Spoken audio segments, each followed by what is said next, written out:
Dámy a páni, som poctený, že v takomto veľkom počte ste prišli na podujatie, ktoré organizujeme, aby sme podporili väčšiu účasť ľudí vo voľbách do Európskeho parlamentu 24. mája.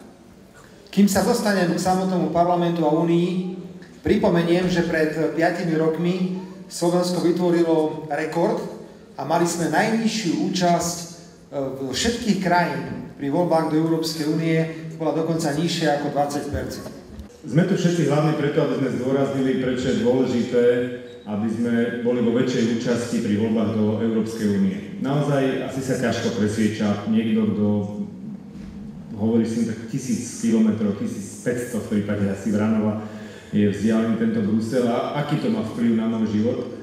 Ja som dnes počul jednu veľmi dobrá správa, to nebola, ale pre nás trochu v Srbsku majú teraz naozaj katastrofálne povodne, zomrelo tam niekoľko desiatok ľudí a 100 000 ľudí sú už mimo svojich domov, pretože už v podstate nemajú kde bývať. A to tam spadlo menej vody ako na Slovensku. Bavíme sa o tom, že aj v tejto oblasti, napríklad protipovodňových opatrení a podobných bezpečnostných vecí, Slovensko už 10 rokov čerpá peniaze z Európskej únie. Už 10 rokov, nie vždy je to na prvý pohľad vidieť, sa zlepšuje tá situácia v oblasti napríklad takejto ochrany.